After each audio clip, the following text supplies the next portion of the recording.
Welcome to Surviving Schizophrenia with Steven.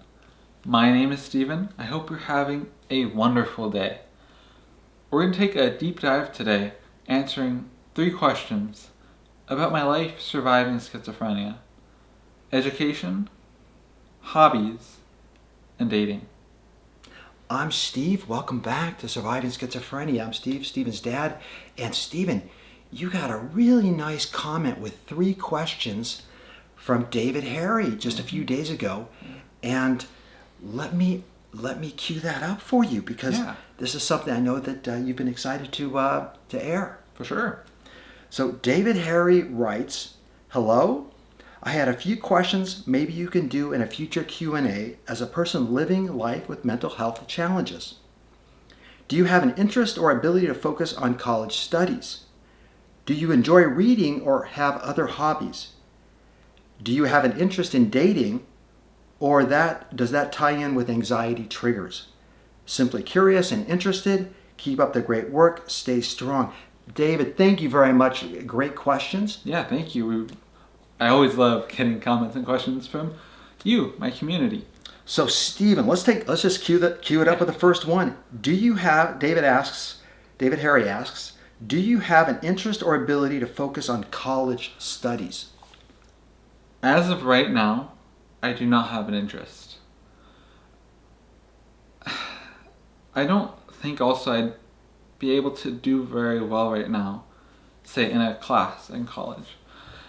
I did get my GED, so I could in theory, but there's a few things really in it. I think also a big part of it is I felt ill in 6th grade, and that threw off my entire education. And so when I was falling ill, I was in school, and I remember that. And I think school can also bring up very mixed memories for me. I don't know how to explain it too well here, but some of my earliest memories of falling into psychosis were at school. So I think that's one reason why I'm very hesitant to want to go back to, say, college, right? I didn't go to college to begin with, but to go back to school because of the memories I have falling ill in school. As well as that, I don't wake up early enough, I don't think, really, to go to school. I wake up at 11 o'clock in the morning, and I'm exhausted. I don't think I'd have the energy necessarily to go to school, even if I really wanted to. Wow, Stephen, I'm glad we did not rehearse this. No. We talked about the structure just about 15 minutes ago, and I'm so glad we did not rehearse this because, one thing you said, Stephen, that I know you've had schizophrenia now for about 13 years. Yes. I didn't quite realize was, why, the issue is, why not take just a class at community college? It could be a fun class. It doesn't have to be a math class or anything like that, or at our local college. And of course, Stephen has his GED and would be able to take a class or so. And I didn't until you said what you just said about how you felt ill with psychosis during 6th grade, and it was during school, right, during that period, that it's so obviously that was a huge impact. Well, we can give your viewers here, everyone watching, many of you that have been on the channel for a couple of years know, and have watched the other videos, but just really quickly, Stephen fell ill in the middle of 6th grade in January of 2012 and was hospitalized for 2 weeks. And the psychosis didn't lift for a couple of years, really about 3 or 3.5 years. Yeah. So Stephen was completely out of it. He missed the second semester of 6th grade completely. And then that summer, there was no summer school. We were just trying to get him back into reality. There was no schooling then. And then 7th grade starts, and we tried to ease Stephen back into the same school he was going to, which was a small private school. Yeah. And it just taking Stephen up there and sitting in class for 30, 40 minutes, it just wasn't working. I mean, that's how severe the negative, symptoms of the illness were. And Stephen still was in some psychosis. And I do remember some, not a lot, it's very traumatic, so I think I blocked out some of that memory, but I remember just the feeling of that time being in school. I guess that must have been in 7th grade, where I was hyper stressed. So unfortunately, it's Yeah. So what happened there, and as we tried to ease Stephen back into 7th grade, at the same school, just with the same 25 students that were in the class, or 30 that had been with for the previous few years, it just was not able to function in any type of group setting, even with students that he'd been with for 6 or 7 years, or 6 years before that. 6, yeah. 6. Right. So that into 7th grade, that only lasted for about maybe 3 weeks, where I was taking Stephen up just for 30 minutes, 40 minutes, just really staying there up outside in the parking lot or in the principal's office, and then would take Stephen home. So it very quickly, became clear after that first semester of 7th grade, where Stephen didn't attend school really at all, that we had to move him to a special education program in the public school district. So that's what happened. So then the second semester of 7th grade, it was really psychological testing that the school district was doing, and maybe having a therapist come to the home. So he missed 7th grade. Yeah. Missed the full second semester of 6th grade because he fell ill, right in late December, early January of 2012, and missed all of 7th grade. And then 8th, 9th, and 10th grades were at in the public school system in a special education classroom. Yeah. And, but Stephen was so severely impacted with the negative symptoms of the illness, the social withdrawal, anxiety, extreme anxiety, that, the school district was working with us to, have Stephen up at the school for maybe 1 or 2 days a week for about an hour a day or an hour and a half. So this was extremely limited. A homeschool teacher was coming home during that time. And then that just kind of evolved as we were working with Stephen and trying to get Stephen better, to a full-time instructor coming to the house. Yeah. And, that culminated when Stephen was 19 years old, or almost 20. Yeah, something like that. And Stephen obtaining his GED, his educational diploma, which is high school diploma. What is it called? It's a Graduation equivalency diploma. Right. So it's an equivalency diploma, to a high school diploma. Yeah. So he's got his GED, and so I graduated high school, just not in the traditional sense. Right. So in the last, just in the last, really, since really as you started this channel in the last 2 years, Stephen has done extremely well. Yeah. And I've recovered exponentially so in the last 2.5 years, more than I recovered in the last 10 years before I started the channel. Yeah, isn't that interesting? So schizophrenia, especially if you have a severe form of the illness, it can take years to recover, to get even to a modest recovery. Yeah. And, so interesting. So I didn't know that. I really hadn't put that together in my mind, Stephen, about, if you just took one class at like a community college, it could be an art class. It wouldn't have to be academically based. Right. But what you're saying, from what I'm hearing you say there, is there's that trigger. It's essentially a trigger. Yeah. And can you talk just briefly, just a little more about that? Because that's my earliest memories of falling ill were at school. I remember a time when, actually I have two things I can mention here. One was I was starting to forget things at that time. And so I started writing down repeatedly the names of everything and everyone I did not want to forget. And my teacher came up and looked at what I was doing and was like, okay, go to the principal's office. Not in like a bad way, just like, she was shocked. And rightfully so. Right, so Stephen was losing his mind. Yeah. in that January, the beginning of the second semester of 6th grade, and it was just so devastating. And it's just, that's how, the only way I can put this is that Stephen was losing his mind. Yeah. It was not violent or anything. It was just receding, and was confused as to, like, was going into psychosis, was confused and didn't want to, was confused. Can you explain? Speaking of the confusion, that was the other thing I was going to say, was that I remember turning to a classmate who'd been in the class for I think 2 years or so at the time. So I knew him. And I asked him who he was and where we were. That's and right. why. So Stephen was and he looked at me and yeah, he laughed. He thought I was joking or something. I was not joking.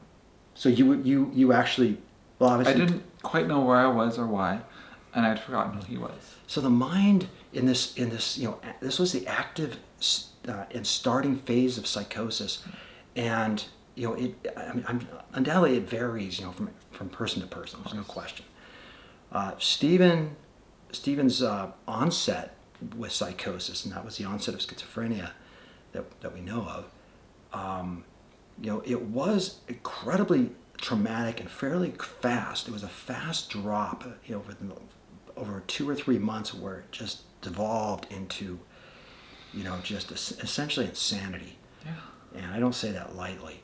And so now I understand. Now I have a better understanding, Stephen.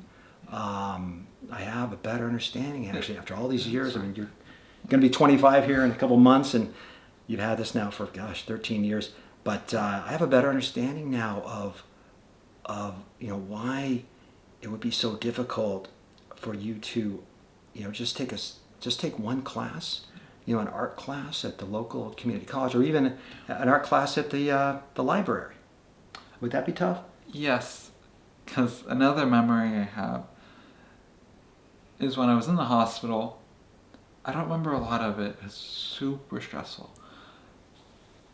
But I remember doing art classes there. And so some things like that, when I'm doing art, not so much drawing, I like drawing, I'll get probably to that later in the video, the hobbies, but just thinking about art and taking an art class, it reminds me of when I was in the hospital. And I was doing art there. There's little things that in my mind like correlate to what happened in the past. It's also like if I go to a doctor's office, I get way more stressed out than I otherwise would have, because it brings back all the memories of going to doctor's offices when I was very ill. But Stephen, what if I just say, how would you react to this, Stephen? Well, okay, I understand. Mm-hmm. That was in the past. Mm-hmm. That's a long time ago. Yes. Put that aside, and move on. I mean, just before you answer,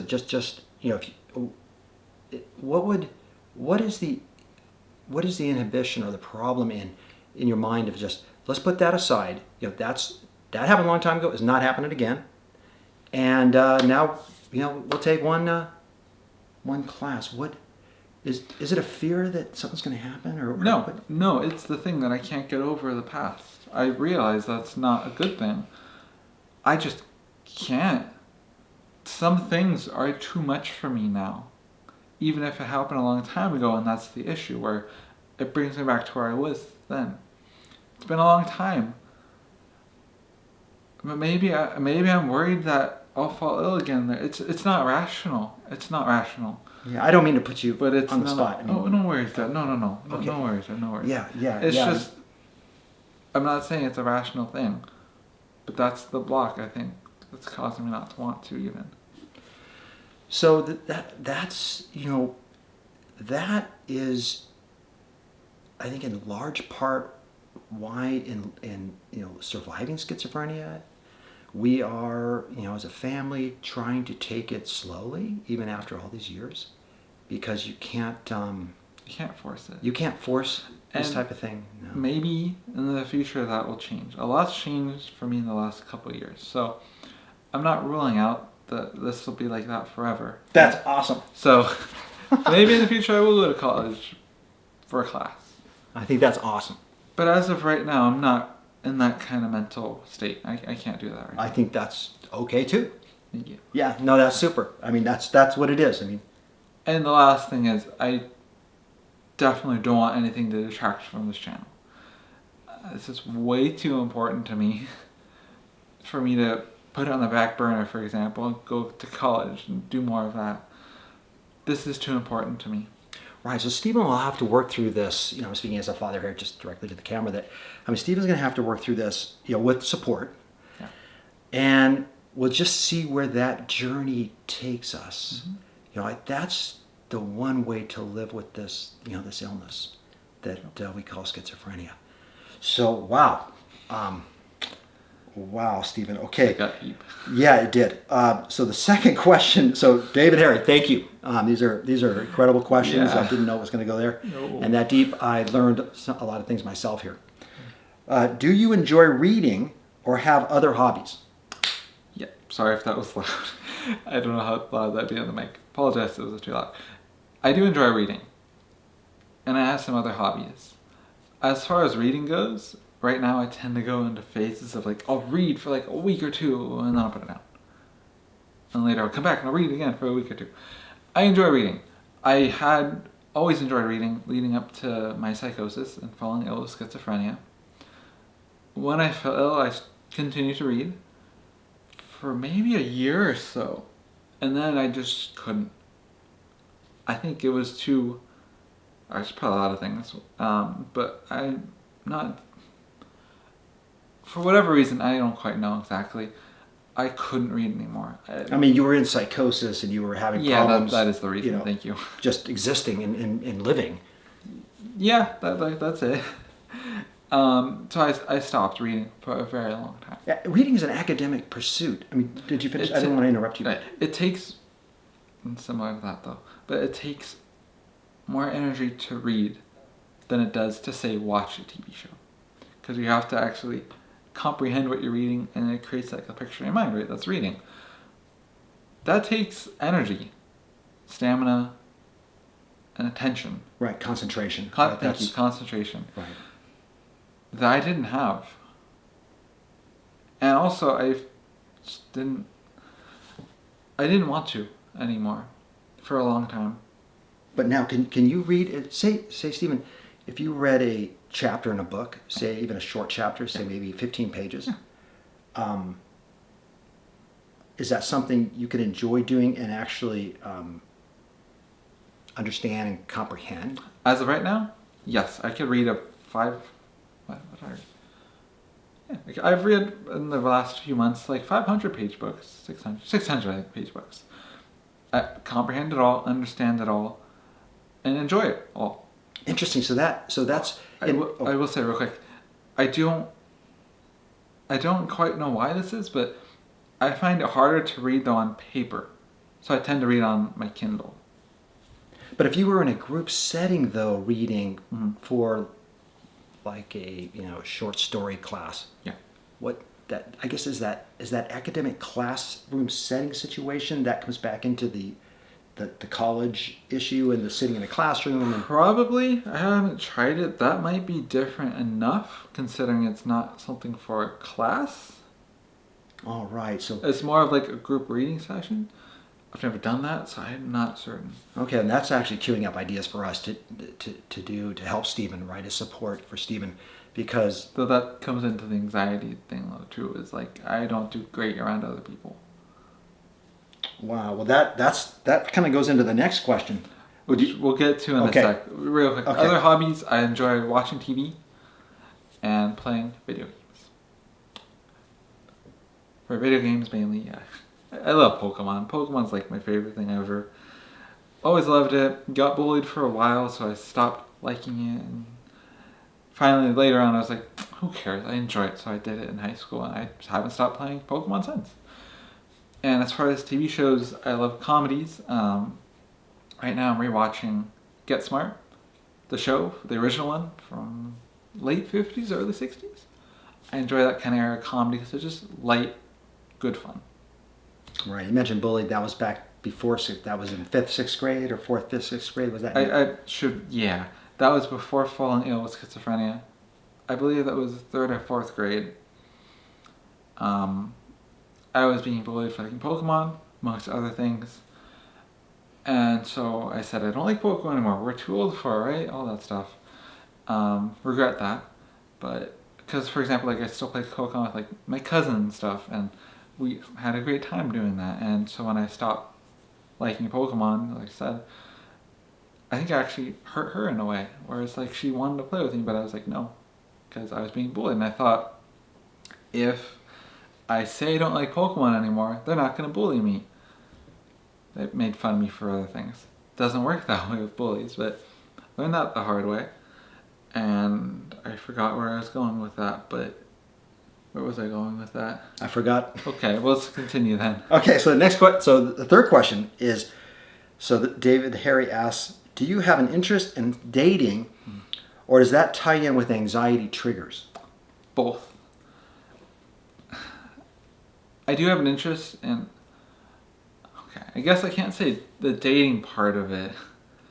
That's the anxiety thing that would stress me out, I think. Even though I know it's a part of it. I would like to have a girlfriend. I've never had that experience. I mean, I fell in 6th grade, and I was psychotic for a couple years. I think I missed a lot of the general time where most people would have a girlfriend or a boyfriend. You did. And so now, I am pretty isolated. I don't go out and meet people. I don't know quite how to act around people usually. But I think that's part of our, I come back to, we need to help you get out more, Stephen. But yes, coming back, I don't want to cut you off there. But that doesn't mean I can. It's not that simple. If it were that simple, we would have done it already. Because my anxiety is pretty terrible, and I don't. So coming back as much as I would like to have a girlfriend, I don't know how to quite begin with that. Or if I did, would that be too stressful for me? As much as I want it, that's stress that would be added on top. And having to go out and go dating and stuff. And meet new people, that part of it doesn't sound great to me. The part that does sound great is having someone to talk to. Having someone who gets it. Having someone to care for. And who cares for me. That part sounds absolutely amazing. But the rest of the part that comes with it doesn't quite sound great to me. Doesn't mean I'm not going to, but I might not be ready yet, as much as I might want to at the same time, if that makes sense. So it ties, sounds like it ties in, Stephen, with the social anxiety and, that's which has gotten better. Oh yeah, it has. A lot better. I mean, I'm talking to a camera here, right? But really, I'm talking to hundreds of thousands of people at times, consider my subscriber count. So that's helped my self-esteem, which has in turn helped being around other people, because knowing that so many people here, like you watching this video, you don't care, and like that stigma about schizophrenia, you care, I mean, but like not about the stigma, right? You just, I guess, care about me in a way. And knowing that having schizophrenia hasn't stopped you, say, from watching this video. Or commenting. Which is nice, because when you comment back, you're getting that interaction. Yes. All that has helped so much. So I think also, just going forward, my anxiety will just get better and will be more diminished as I continue to do YouTube. Because I am talking to people through videos and getting that kind of experience. It's social in a different way maybe, but it's going to help me be social in the regular way. Right, and I also, but still with that, even Stephen, I do feel that we need to help you get out more, and that maybe that we're not doing enough. I think, or that we have to have better ideas, or yeah, but I don't know how we do that. I don't know how we do that. I get so tired so easily. It's not like I can really go places at night, for example. There's a lot of barriers here, and if you have any advice, I'd love to hear, or tips on that.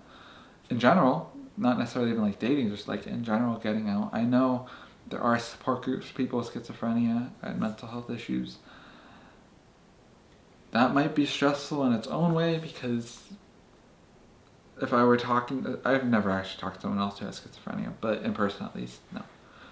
But, I mean, talking can be very cathartic. It's helped me on this channel, but at the same time, talking to someone who, say, has the same symptoms as me, I can see that being cathartic, but I can also see that being very stressful and bringing back memories of my own illness from the past.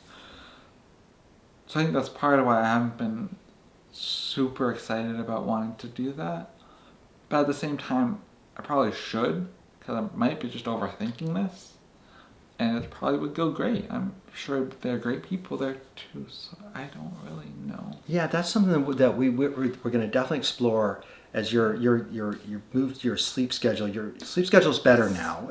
You're sleeping. I think you're getting up around 11 o'clock instead of 12:30. Yes, I've been working on that. Future video about that coming hopefully soon.